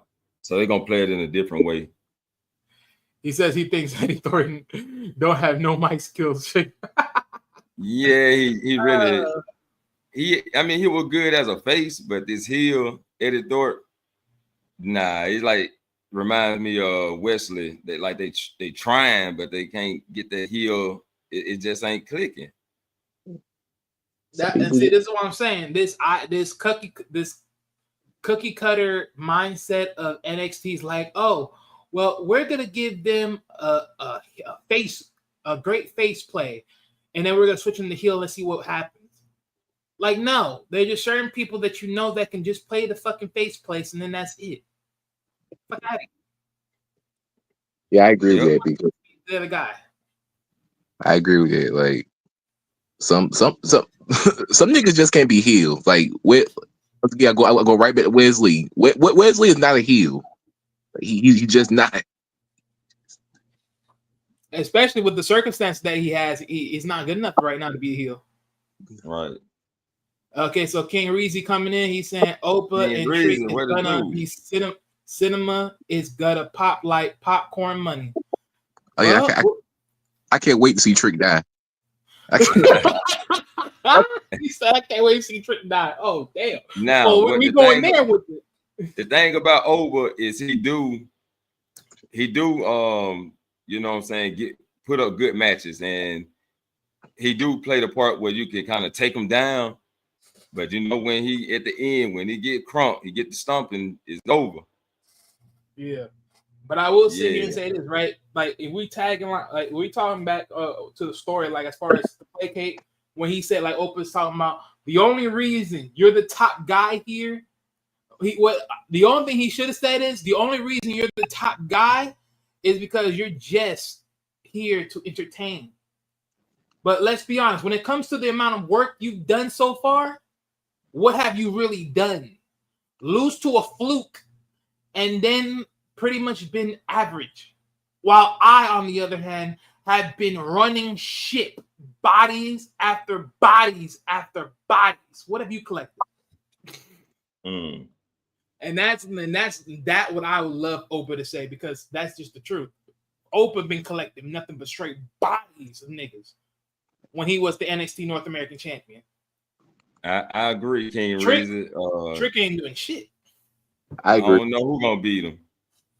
Opa's gonna win that belt and never lose it. And I'm trying to tell you, dog, that shit is gonna be priceless, bro. Yes, sir. Yeah, but I can see him running it back. I can see him running it back with the Dunn, but hell no. If they run it back with they better do that shit justice. Like, yeah, I think he's gonna defeat him real easy. once he lose that North American Championship, try to go for the high gold. Yeah. Oh, that would be a great match. Now that match right there probably coming in the future. You know, let's hope everybody stay healthy. I feel like that. Let's just hope everybody motherfuckers still in the roster by that time. All right, let's jump into some more spicy shit. Fatal Influence chopped it up. Gigi and Tatum was talking, then Izzy pulled up. Sean Spears pulled up, then he tried to talk to Izzy, but she walks off right before we get the match with Fatal Influence versus Gigi and Tatum Paxley. Now, this was an average match. Gigi still look a little stiff in the ring, but Jasmine and Jane took the win. They did a post-match beatdown. Then Shotzi returns. We got Shotzi back in the building. What y'all think about that, man? Taquan, go ahead. I mean, it's nice to see her back. I'm not really a Shotzi fan like that, but it's always nice to see somebody come back though. So I'll leave that there. Like, I'm not really like a Shotzi anything, but it's all right. It's cool. That's my opinion on that. Like, cool to see her back. Okay. They're gonna be feuding for a while before they give Gigi a shot at the title. But Wiley, what you got to say? Well, first, Shotzi, welcome back. 2, I'm glad you got your hair back because that's probably the best added design to your whole character, anyways. I'm gonna just be honest. Like, I truly like the more mixy characteristics of Shotzi as a character. I mean, I think it works because you pretty much got 3 loons working together against 3 teams of these 3 characters that sort of fit the same ideology. So it's like one team has one mixture of ideology and the other team got another mixture of ideology. It's like everyone is pretty much fixated on the same similar context of image amongst their group. Personally, right now, Shotzi, she definitely needs to be more so back into the NXT scene more than the main roster. Right. Especially if there's really no place for her in the main roster right now. Well, hey man, let's see what happens, man. That's all I can say. Yeah. Right. Yep. Okay. And Tyler's saying, what's going on with Sean Spears? He's fine, girl. Honestly. Wait, what was the girl again? I think it was who? Izzy Dane. Yeah, okay, Izzy Dane, yeah. I mean, so far what we think, Izzy Dane's gonna join that club, which would be smart. I like it. Yeah, she rejected the offer though. Yeah. So they probably telling the story of her losing and decides to join them. I hope she comes along and realizes she needs to join. Oh yeah, for sure. Because she looks like a perfect fit for the team, in my opinion. Okay, if so not, there's other avenues. There possibly other avenues. I think she's gonna join. It's just the storytelling. They trying to be long storytelling with it, but they don't need to be too long now. Yeah, okay, for real. Let's go to Ethan Page versus the Dunn. Really was a quick match. Yeah. Ethan Page lost, the Dunn retains, and Ethan Page got an interview outside. He said he says he's all ego, but he don't think it. So he's losing his ego. What y'all got to say about that, man? I ain't really got nothing to say. Go ahead. I just want to see where it go from here. Yeah. I'll be honest, I think okay, did y'all talk about the transfer portal thing that they're doing between different brands? Yeah, we talked about that on other shows. Oh. Yeah, go ahead. Go ahead and spit. Oh no, I think Ethan Page won the people. I don't know where he goes, but I think he's won the people. Wait, so you saying he won the people? No, I think there's one You're gonna be that transferred. get transferred somewhere. So here's my thing, right? Well, first and foremost, the NXT don't be doing what WWE's doing on the main roster. Don't be having your characters be built only then to then just tear them down. Let's be real about one thing. Like, we all know Oprah's literally just gonna run shit and beat the living daylights of the whole roster the moment he has that title in his hands. Like, let's just be real about that. Like, the amountitude of ass whoopings within a year's time will be just legendary. Because I just feel sorry for a lot of people. I just really do. Because, boy, everybody, he just good. Like, Oprah's gonna be seeing everyone all over again, but this time as the world champion, and it's just gonna keep smashing and probably beating them even worse than he did the first time. Completely. But the one thing I didn't love about that match between Ego and freaking what's his name? The Don. The reason why I don't like it is because one, they pretty much watched him in that match, and I'm like, what the fuck is this? Like, I didn't love this shit. Like, Ego, like, Ethan Page is literally one of your top heels, and you just let him get washed so easily. I'm like, what the fuck is this? What we on? So I didn't like it at all. I just didn't like it, especially when he's in the mix of the main the NXT title. Is like, I just didn't like it, especially just be washed like that so easily. Like, right. It's one thing for him to lose, but to get washed, like, that's just crazy. And that's what I'm saying. Like, I didn't really like that idea for him to be washed. Now, do I say that he goes back down a step and goes for the North American title? Sure, go for it. Because I could see an angle, I could see a visual for him there at this point in time. I can see that. And personally, he looks like a perfect, nice landing place right now for him to go towards in this case. I hope they refigure that out and, refigure that whole storyline and build that back up. But other than that, I just hope they just don't, burn him to the ground and just ruin his character. I think he's gonna change character, going through a character change. He ain't gonna be all ego no more. See, that's why I'm like, no, I don't like this. I like that all ego character.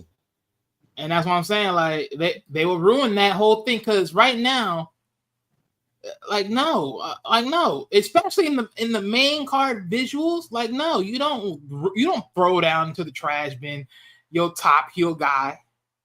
Yeah, but the way it's looking is Ethan Page gonna win that thing down the line. And this is what I'm saying. You don't want to throw away your top heel guy away. Again, they're ruining the biggest piece of the story. Like, right now, Ethan has enough time to sit on NXT and work around and have fun. They just gave him the NXT title so fast, the moment he got on there. So he has time to go back down, work back up. Even if they were to say the last time he has the NXT championship, let's say hypothetically they do make him a face. Fine, go ahead. If that's able to be workable at that time. But Lord have mercy. Don't ruin a good thing now. Because that's the type of story angle you want to sell. Like, no. Yeah, I just want to see where they go with it. Hopefully they don't fuck it up. Hell yeah. Sure. Oh, that reminds me. Before we hit to the next segment, or just overall whatever part of the zone we're going, I would love to talk about how y'all feel about Andrew Chase storyline once they showed it on Deadline. How do y'all feel about that? I didn't see it. I was skipping through it. Go ahead and elaborate on what happened. So they were showing him packing up everything, packing up the whole university and everything. Right. And then right before he left, someone called his name, and he turned around and looked. I seen that on NXT, on the NXT part, but I thought they went further with it. Go ahead. Well, yeah. So the reason why I was talking about that is because it was a very one of the many pieces of the story that was interesting because we all now have to ask ourselves, well, where do we go on from here? Because we haven't seen the whole Chase University crew in some time ever since that match ended. So because of this split, it's like, well, where do we move on from there with those characters? Right. So that's why I was like, I wanted to just toss that in there because, again, I like Chase U as a whole group. And I like the idea that they had because, personally, again, they were just way more better than the Spirit Squad, in my opinion. I don't know where they're going with it, man. It's hard to say. And we don't know who that was that spoke to him. So exactly. And that's what I'm saying. Like, I hate when people ruin a good thing, especially like this, that like this is a real good thing. And they pretty much just said, just for the impact of it all, we're gonna blow it up. I'm like, what the fuck? right. Pote there, hell. Shit. Without that group, she's gonna be lost in the shuffle. Yep. Duke Hudson, lost in the shuffle. Riley Osborne or Riley, what is it? I mean, I believe those two will still be tag teams. I mean, they're just not calling themselves Chase University anymore. And you can still package the three of them together. It's just they can't claim like the Chase U thing. They just got to claim themselves as a whole new team. Right. I can see that. Damn. Taquan, you got anything to say about it? Yeah. That's one of those I'll wait and see. That's one of those wait and see. Right. Cool. Okay, so let's get into the main event of NXT was Roxanne and Cora Jade versus Julia and Kalani. It was a decent average match. Roxanne and Cora picked up the win with Cora Jade pinning Kalani, and Stephanie Valkyria shows up and attacks Cora Jade, showing that they will have a match down the line. Now, after this match, I didn't see Roxanne no goddamn well, so I don't know what was up with that, but yeah, nice segment. Cora Jade finally get a win. Let's see what happened. But Taquan, you got anything to say about that segment? Yeah. I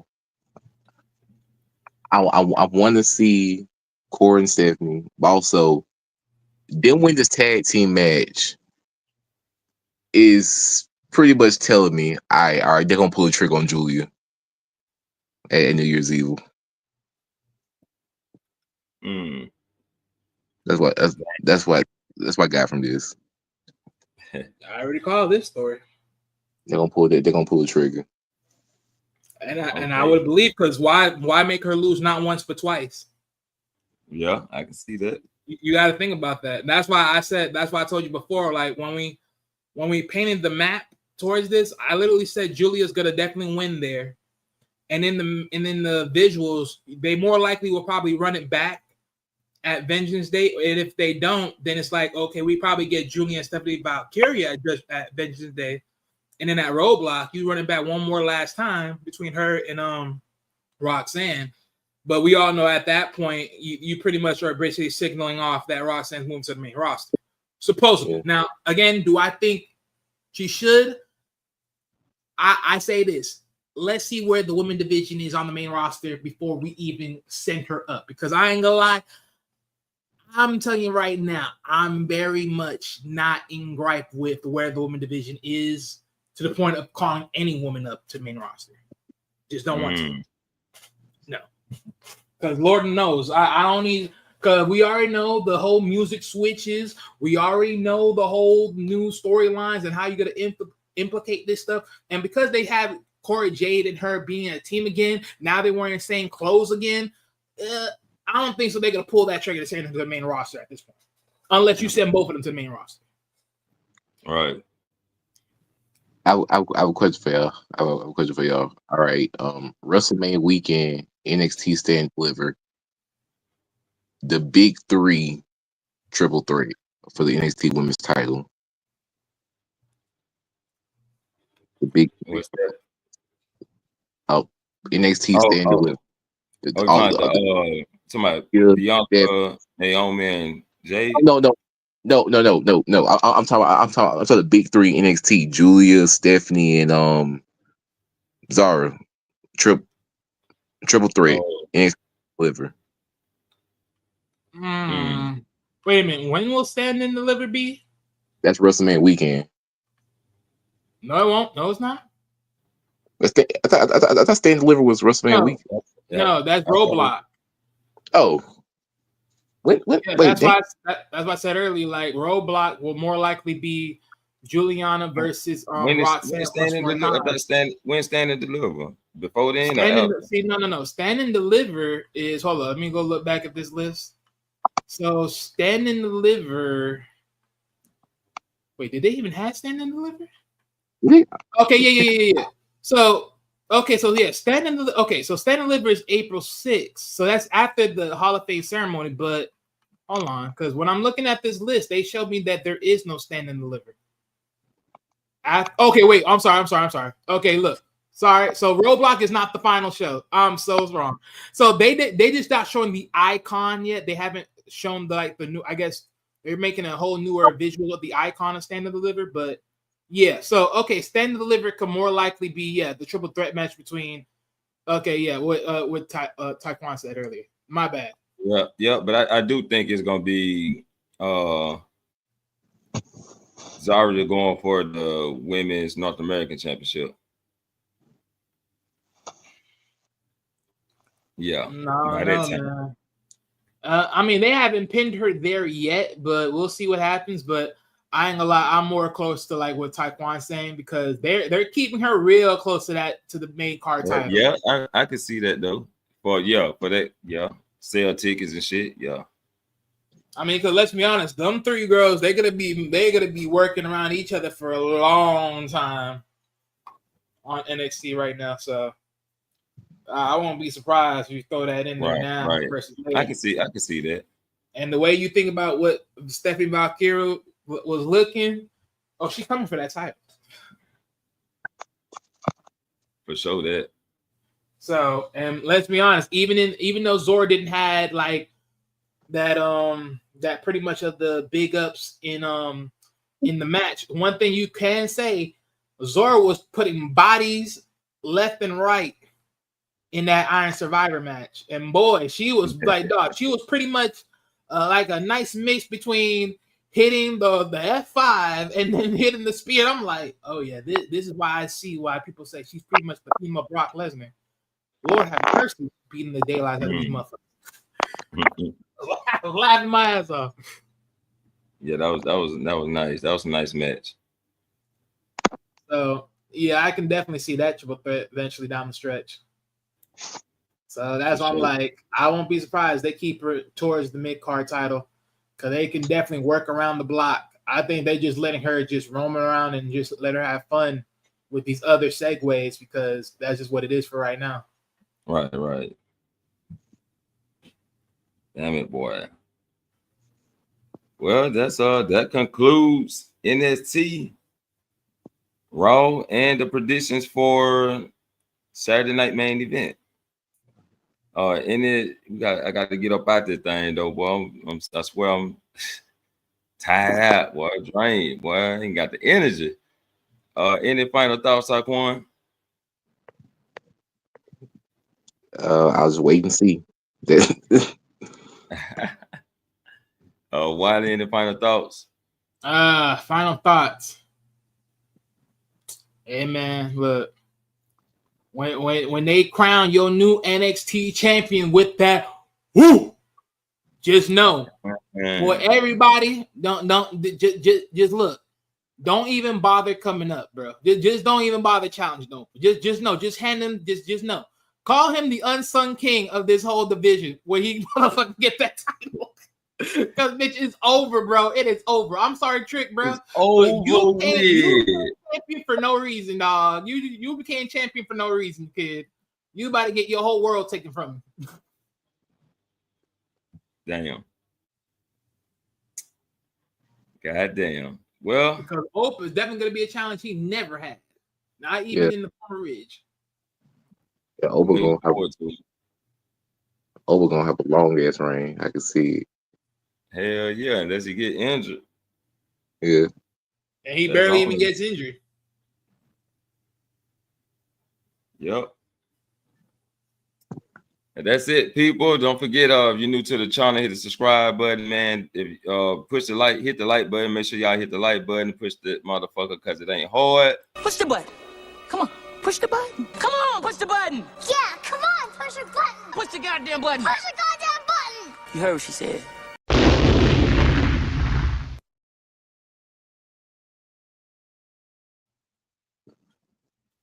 Yes, sir. Yes, sir. Push the goddamn like button. But people, we about to be out this thing, man. Oh shit. I be the main event. This Taquan. Yeah, you ain't got no word yet. I'm signaling your catchphrase, nigga. Right. With the catchphrase. Okay. And this is the co-host Wiley. You did. And we'll catch you all in the next main event. Peace. He was a normal man who heard voices in his head. He was a normal man who ran from his demons. He was a normal man that couldn't escape the darkness. Till one day, he was left to die. He then would rise again. He then would embrace the voices. He slayed his demons and he conquered the darkness. Shh.